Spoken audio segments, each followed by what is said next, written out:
Wow, this is an absolutely huge audience. So I just want to say thank you all very, very much for coming here. Just a quick show of hands for me. Who here has seen me present before? Wow. That's really awesome. Was that mostly at LCA, or was that... Yes? Okay. Who's seen me present this talk before? Okay, that's good. That's good. Don't give away the punchlines. For those of you who are wondering, you probably already know, I run Perl Training Australia. I have set it recording, yes. I run Perl Training Australia, so I actually teach people how to use Perl as a job. But all the stuff I'm talking about today has nothing to do with Perl. It's actually got to do with things which are very, very fun and amusing. So I am starting off with an illustrated history of failure. And our story here begins more than 3,000 years ago in ancient Greece. Now, at that time in ancient Greece, 3,000 years ago, the world's earliest computer was constructed. This was an absolutely amazing device. It could tell the position of the sun, the stars, the planets, and the moon. And just because I didn't check this before, can everyone at the back hear me okay? Yes, good. So this was the world's oldest computer, constructed in ancient Greece more than 3,000 years ago. However, it's also the world's oldest example of software collaboration, because whilst this was a Greek device, it actually used the Egyptian calendar for its calculations. Thank you very much. Better still, this device showed extensive signs of modifications after it had been constructed. So this is the world's oldest example of bug fixes and of feature creep, because they added new features as they went. In fact, this is a device that was just so valuable, so precious, that it was plundered by the Romans, and it was sent on a ship bound for Rome. Now, due to a freak accident, the ship carrying the device actually sunk off the island of Antikythera, and there it remained beneath the waves for over 2,000 years. In May 1901, the device was recovered by divers, who absolutely marvelled at this artifact from the ancient world. And in 2006, using high-resolution X-ray tomography, a startling discovery was made. There were more than 2,000 Greek characters inscribed on the outside of the device. This was the world's oldest end-user documentation.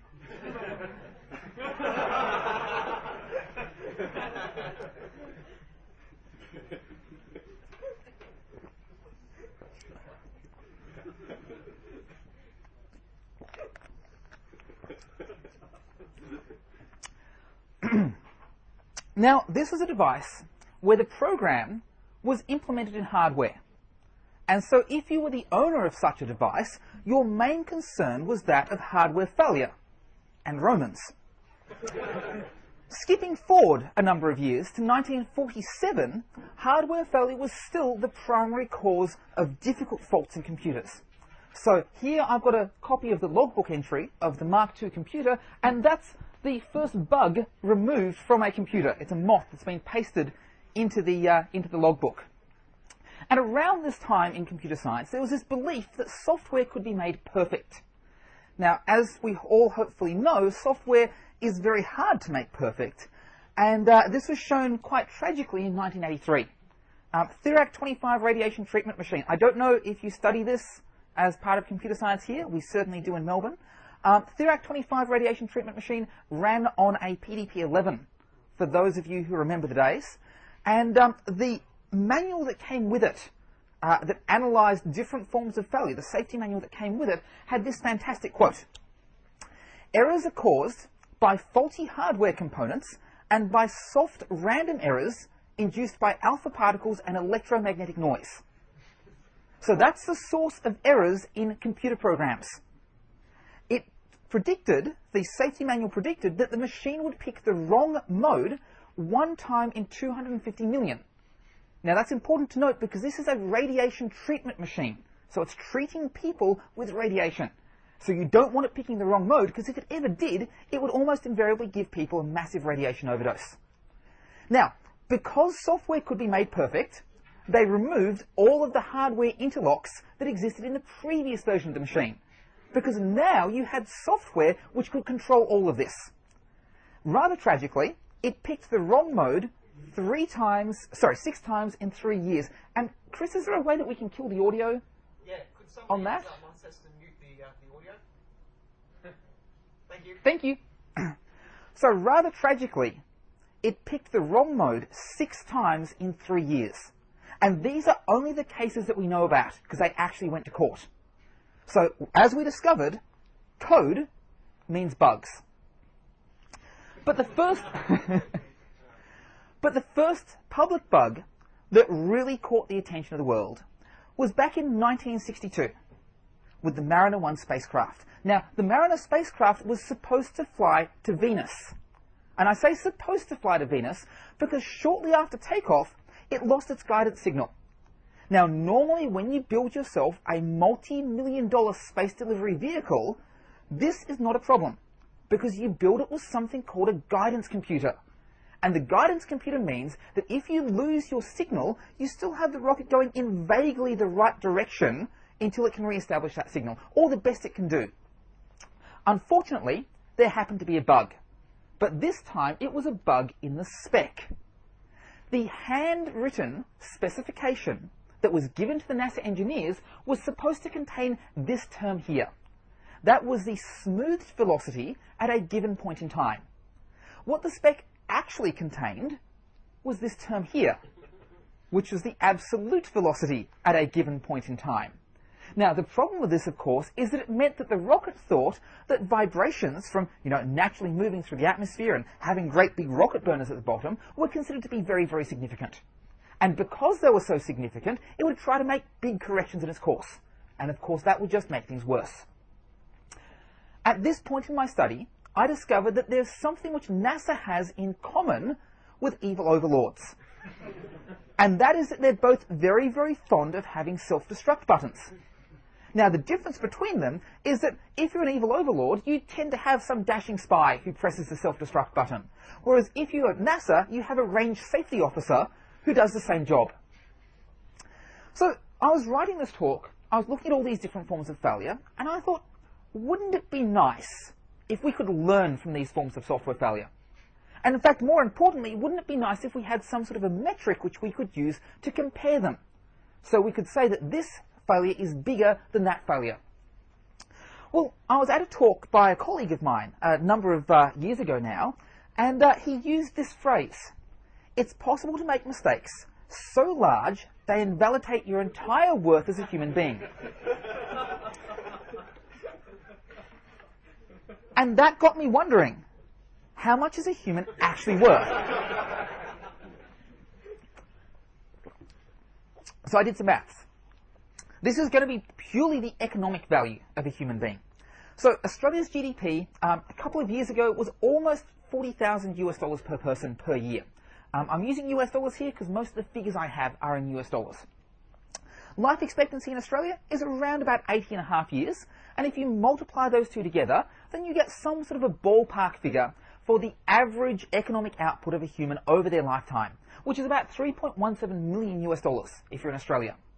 So if you can make a mistake that's $3.17 million, you have invalidated a lifetime's worth of effort, or about 80.5 years. So that's the metric I'm going to be using in this talk, the number of lifetimes of effort lost. So let's look at some failures. And I want to look at AT&T first, one of the failures they had. Back in 1990, now AT&T are a phone company, and unsurprisingly they have this big network of long-distance switches. I've actually got a picture of them out of a really, really old magazine there. And the switches worked really well. They were incredibly well designed. What was interesting with the switches was how they failed. So normally all the switches are talking to each other, they're routing calls, everything's working fine. But if a switch should have a problem, because it either detects that it's got a fault or someone's bringing it down for maintenance, what it would do is it would send out a fault signal to all of its neighbouring switches. The neighbouring switches would say, oh, you have a problem. They would remove the switch from its routing table, and then the switch that has the problem would go through a self-fix routine. Now, when it finished that self-fix routine, which only took a couple of seconds, it would then execute a three-way handshake. It would say, I'm feeling better. The neighbouring switch would say, are you sure? It would say, yes, I am. It would go back into the routing table. Everything would continue as normal. Now, this worked perfectly, except for the problem that it was considered too slow. In particular, that three-way handshake was considered to be too slow, because every second that a switch is down, it's losing money, because you can't place calls through it. So they changed it. Instead of doing the algorithm they had before, they said that it still is going to send out the fault signal as before, it'll still remove itself from the routing table, and then, after completing the self-fix, all it needs to do is make an outgoing call. Because there are so many calls going through the network, you can make an outgoing call, the neighboring switch says, oh, you must be feeling better, otherwise you wouldn't be making an outgoing call, it goes back in the routing table, everything should be fine. So this was developed, it was deployed to all the switches, it was tested, it looked like it worked, until January 15th, 1990. And on that particular day, they discovered there was a bug. The bug goes a little bit like this. You have a switch, which has just come up, it makes an outgoing call, and then before the neighboring switch has finished updating its routing table, you have it make a second outgoing call.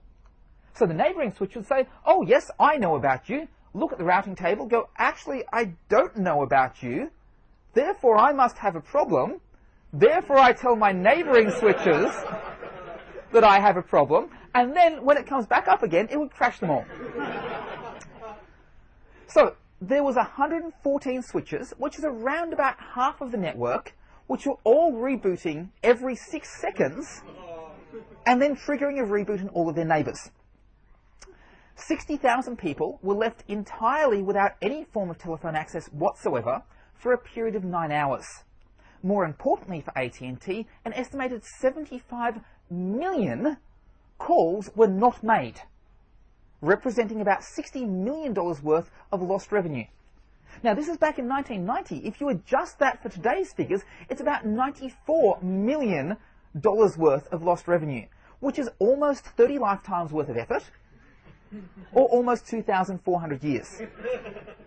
Now, the thing which I find amusing about this is their solution to the problem. The solution to the problem was not to put back the old three-way handshake, but was actually to slow down the rate at which the machines could make calls.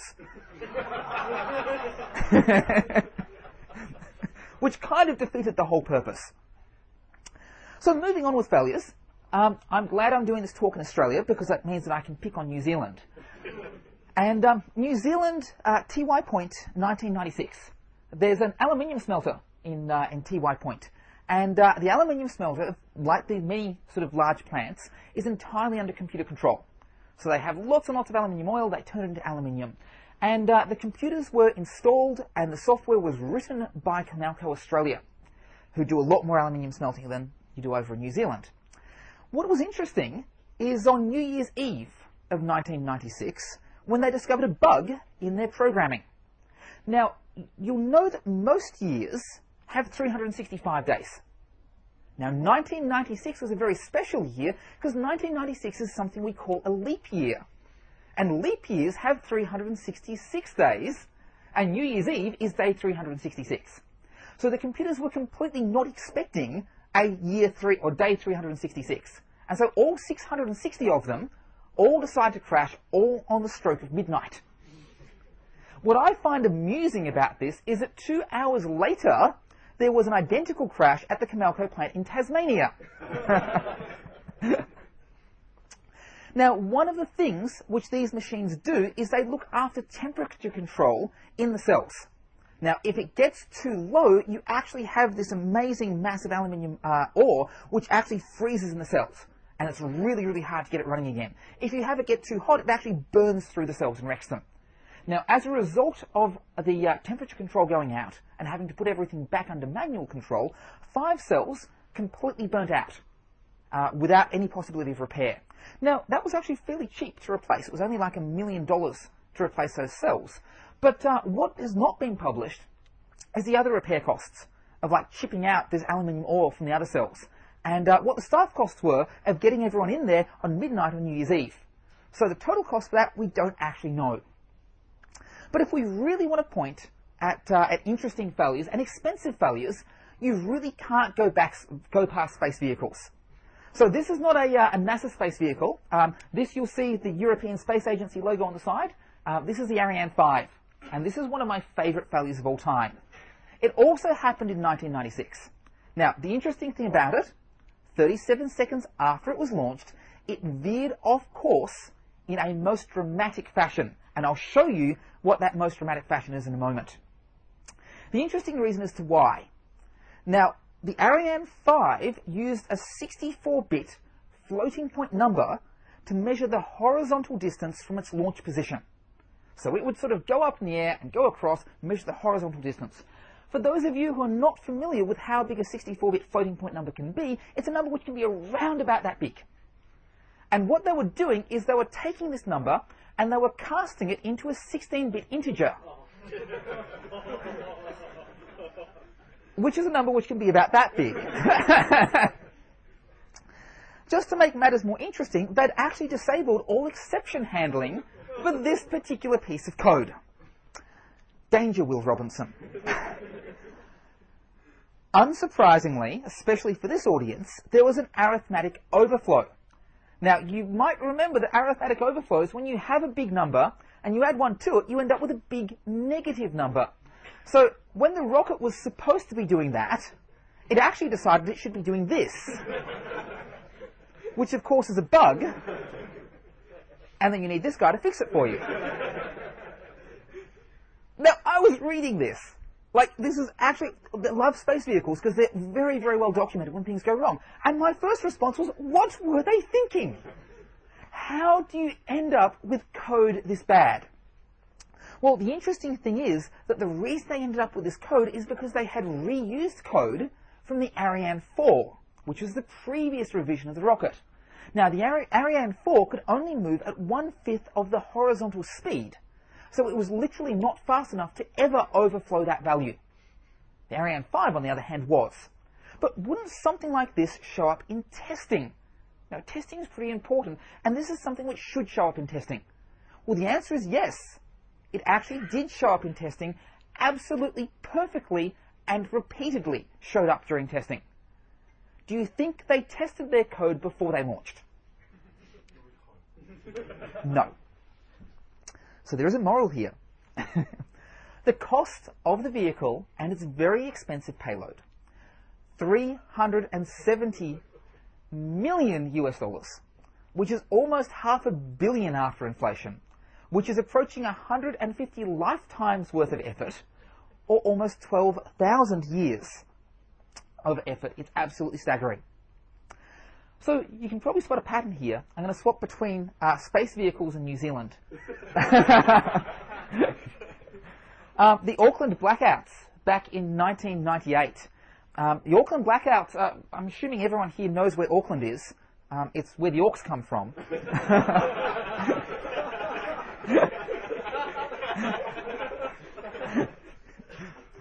Auckland CBD, the Auckland City Centre, was left without power for 5 weeks. This is a whole city centre without power for 5 weeks. It was absolutely astounding to read all the stuff that happened during that time. And fundamentally, it came down to bad planning. And to give you a little bit of history of what occurred, they had about 150 megawatts worth of load on this particular set of cables, which there were 4, powering the CBD. However, the cables themselves were only rated to 110 megawatts. And the reason for that is because the cables had been installed quite some time ago, they degrade over time, and the energy usage of the city goes up over time. So these cables were already overloaded. And unsurprisingly, when you overload cables, things go wrong. So it started off with one of those cables failing. Now, normally, when a cable fails and you're over capacity, you ask people to reduce their energy usage so you don't have further problems. But the energy company in this case had some rather bad press recently from other blackouts and failures which has occurred, so they didn't ask anybody to reduce their load. In fact, they just patched things up enough to get all the lights back on again, and they didn't tell anyone that there was a problem. So now you have a situation, 150 megawatts worth of load on 85 megawatts worth of cables. And you can kind of see where this is going. Cable 2 fails. But oh no, it's bad press to tell people, so now it's 150 megawatts and 60 megawatts worth of cables. Now, this is a situation which I call management willpower versus the laws of physics. And I hate to break it to anybody here who is a manager, physics wins. Pretty much every time. So, this is obviously catastrophic. There was 5 weeks without power. But who was to blame for this? Well, I love the official response from the power company. the power company said that this was the fault of El Nino. Yes, what? The unusual weather conditions had caused the ground to dry out and shift, and that's what caused the problems in the cable. But really it was a case of a lack of sysadmins, or more correctly, a lack of listening to their sysadmins, to their engineers. In fact, they knew that the cables were overloaded, and back in the 1980s, there were multiple reports from the engineers saying we must have a plan to replace these cables, because they're currently at capacity, they cannot last. But that wasn't acted upon. The other problem is that previous failures were not investigated. When a cable actually failed, they did the minimum amount of work to get it up and running again without actually investigating why were these cables failing all the time. And of course, as we saw, there was no load limiting, because that would be bad PR. Now, the cost of this is astounding. The cost of this was only $150 million to Mercury Power. That's effectively their lost revenue and how much they were fined, which is only about, 50 lifetimes or, 3,800 years. The cost to Auckland businesses, on the other hand, is unknown. There's a lot of estimates out there, but they vary widely. The economic gain by Wellington, because everybody picked up their business and moved it to Wellington, priceless. And this brings me to something which I call the curse of the sysadmin. I worked as a system administrator for many, many years, and one of the things which I found really difficult as a sysadmin was getting people to listen to you. Now, there's a good reason for that, because sysadmins traditionally are doomsayers. Sysadmins are always saying, what happens if the network falls over, or what happens if there's this sort of problem, or we need, redundancy or hardware or whatever else. So if you sit there and listen to sysadmins, you think the sky is always falling, because your sysadmins are always talking about failure. What happens if we have an interruption with our power? What happens if the network goes out?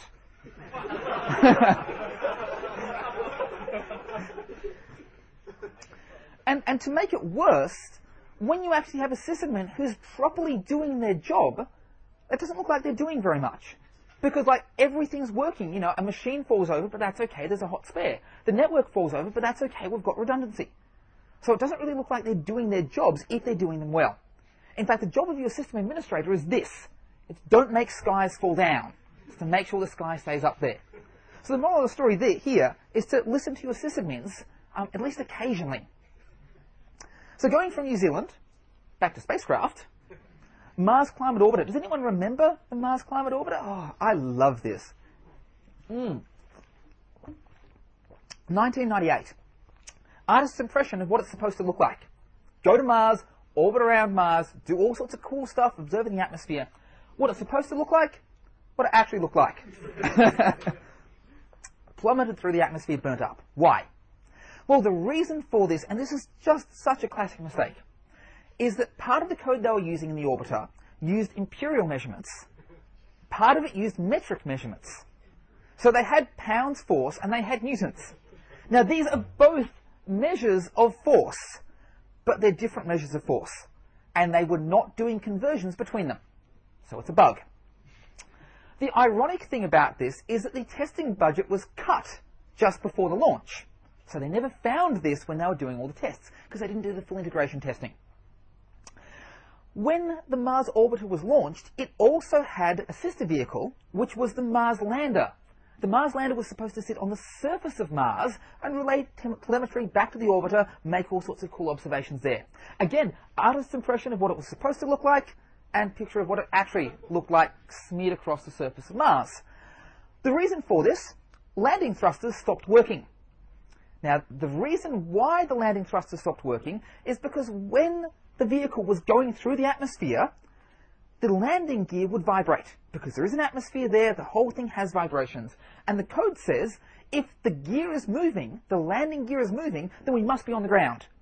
And if we're on the ground, we don't need those landing thrusters anymore, despite the fact that we're 6 kilometers above the surface. Total cost of both vehicles put together, $327.6 million, 103 lifetimes, 8,300 years.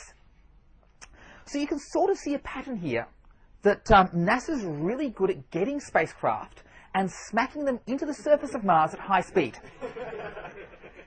And what I love is that NASA realized that they were good at this, and they designed their next project to do exactly that. So Deep Space Two, I love these. They cut their budget way down. They made these tiny little things, like these are just these tiny little things about this big. And in order for these probes to work, the only requirement was that it had to hit the surface of Mars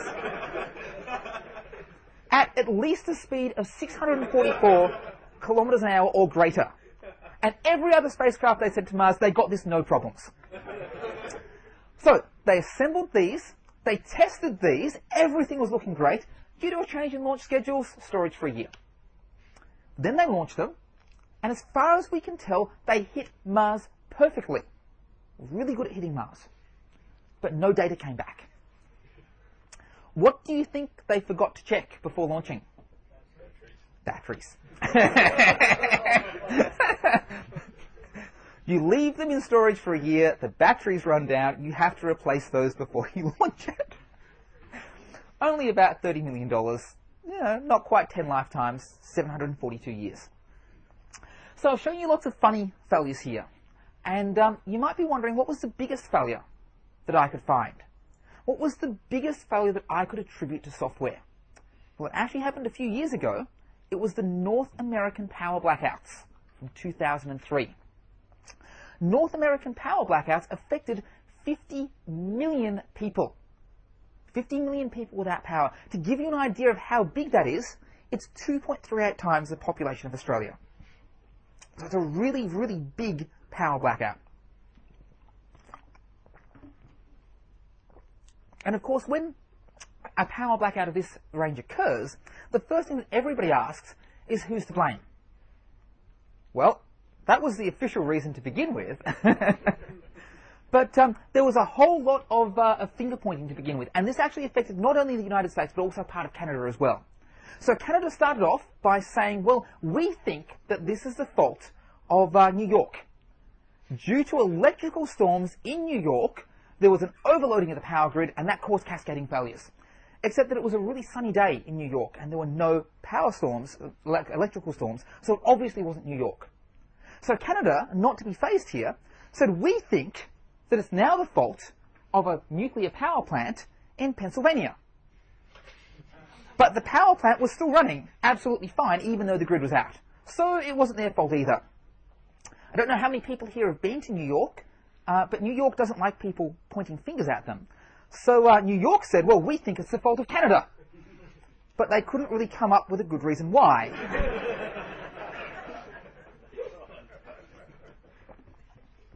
Meanwhile, while this is going on, Europe was having an absolute field day. The European news reporters were saying that the United States was a superpower with a third world electricity grid. And something like this would never happen in Europe. Have a fantastic power grid. Use it all the time. It's gorgeous. No, no, no, no, no. 6 weeks later, in Italy, there was an even bigger power blackout than the one in the northwest United States. But we know what happened there. That actually was a lightning strike. But what happened back in the United States? What happened there? Well, all actually came down to one power company. The power company was called First Energy. Now based in Ohio, which is none of the places that I mentioned before. And our story begins here at about 2:14 in the afternoon, so about 2:15 in the afternoon, when their alarm system fails. Now this is the alarm system which monitors their power grid and tells you what's going on. So if a line has fallen over, you get to see something about that. If something's getting overloaded, you get to see that. The important thing about the alarm system failing is that it failed silent. So it looked like the alarm system was running fine, but nothing was updating. It all had green on the board, but nothing was getting updated. About 27 minutes after that, the machine running the alarm system actually crashed. And that was considered a good thing because they had a hot spare, which actually worked correctly for a whole 13 minutes before it also failed silent and locked up. Now, because this failed silent, nobody at the power company noticed that the alarms were out. Both sets of alarm systems were out. 11 minutes after that, the actual problems began. So one of the really, really big 345 kilovolt lines sags into a tree. There's automatic circuit breakers there, so they trip and the line goes down. But the important thing is that nobody notices. In fact, nobody at all notices this, because when you have a power system and a line goes out, you automatically reroute the power so that people still have electricity. So all of the load from that line is now being routed through other parts of the network, and everything's still okay. Of course, 37 minutes after that, you have a problem, because now the rest of the network is overloaded. And so 2 more of the really big 345 kilovolt lines also go down. And at this point, we really are at the beginning of the end, because you have a massively overloaded network which simply cannot handle the load, and nobody's noticed. But you look at something like this and you say, well, hang on a second. This is First Energy. They own like 2 or 3 power plants in this tiny little bit of a state. What's going on there? Isn't there some sort of external monitoring to make sure that if they screw up, that the whole power grid still remains? Well, there is. And in fact, it's run by the Reliability Coordinator. And in the United States, they have a whole number of regions, each with their own Reliability Coordinator. In this case, it was the Midwest Independent System Operator, but we'll just call them MISO. Now, MISO have a cool piece of software called a state estimator. And what it does is it runs contingency plans. So it says, based upon what the grid looks like right now, if something were to go wrong, we can recover from it by doing this. And it actually runs on a schedule. Every 5 minutes it runs automatically and produces these contingency plans. And says, we should be doing this to make sure that we don't have problems. Now, going back earlier in the day to about 12:15, there was a problem with that state estimator. The reason for this is because they were fed bad data from one of their neighbors. So if you recall, I said there's a number of coordinators. They share data between them, and sometimes the data they share is incorrect. So in this case, the data which was shared said one thing, and what was actually happening on the power line network was another thing. And so the estimator refused to run because it says, hang on, I've got an inconsistency in my data here. Now, what they did is they stopped the automatic updates. They made a manual correction to fix that data up, and that took them about 45 minutes to solve the problem. It's now about lunchtime. So what do engineers do when it reaches lunchtime and they've solved a problem? They go to lunch. What did they forget to do before going to lunch? Turn back on the automatic updates. So whilst they are at lunch, for the next 100 minutes, that software doesn't run. There are no reports coming in as to how to fix up the network should things be falling over. Surprise, surprise, things are falling over. They realize this. They go, oh, there's a problem. They start it back up again. There's another error. It's another piece of bad data from a different neighbor this time. Disable the automatic updates. Takes them 84 minutes to track that down. They've got it debugged, and they go, hooray, our system's working again. We can now see what's going on with this network, and we can now see whether or not we should be making any adjustments. Now, of course, by this stage, those 345 kilovolt lines had fallen over. In addition, 11 of the 110 kilovolt lines had also gone over. This was the scariest thing imaginable. And it was pretty clear that things were going to get worse. So what they did is they picked up the phone and they called up First Energy and they said, hey guys, are you aware? And of course at that point their own power went out. So this was the cascading failure which just went across the entire grid. So you might be wondering, why did that occur from a software standpoint? Well, we know the problem with MISO. MISO had a fundamental issue with bad data. They kept on getting bad data. They couldn't control that bad data which they were getting, and their system simply was not resilient. There was no way that they could run the system with bad data. They didn't have a good way of being able to accommodate for that, and it took much too long to fix that manually. But what happened with that alarm system back at First Energy? What happened in there? Well, the alarm system was a multi-threaded program, and unsurprisingly, it had a race condition. In particular, it had a double update problem, which meant that whilst one piece of software, one of the threads, was updating a data structure, another thread could update the same data structure, and that would lead to data corruption. In this case, that data corruption led to an infinite loop in the display software, which meant it never got updated. So the cost of this entire incident, $6 billion US dollars. That's 6,000 million US dollars in lost productivity. To give you an idea, that's more than the entire GDP of Papua New Guinea for the entire year. That's how big a mistake this was. It's almost 2,000 lifetimes worth of effort 2,000 lifetimes. And in fact, because the power remained out for an average of 32 hours, they were burning productivity at the rate of 1 lifetime per minute. That's how expensive it is to knock out that grid. So, what can we learn from all this? What can we learn? Well, one thing that I learned is never to take fashion advice from your power company. They really have no idea. But most importantly, test your code. Like a lot of the things that we saw here would have been solved if the code was tested. Most importantly, test it end to end, and also test it. That would have solved the Mars Climate Orbiter with the pound force and the newtons. And also, if you have a product, please test your product before you launch it. Quite important. Also, test your spec. A number of the largest failures we saw were actually due to problems with specs, that they didn't think through what happens in this particular condition. And also listen to your sysadmins, because there were problems there which would have been solved. Another thing to learn is think of race conditions. They're really, really tricky. They're really, really hard to find. They're not always obvious. So if you can, test for race conditions, and then because your tests won't find those race conditions, think even harder about them. The biggest, nastiest failures which we saw in this were all caused by race conditions. Most importantly, if you are going to deploy mission-critical code, deploy it in New Zealand first. Ladies and gentlemen, thank you very, very much.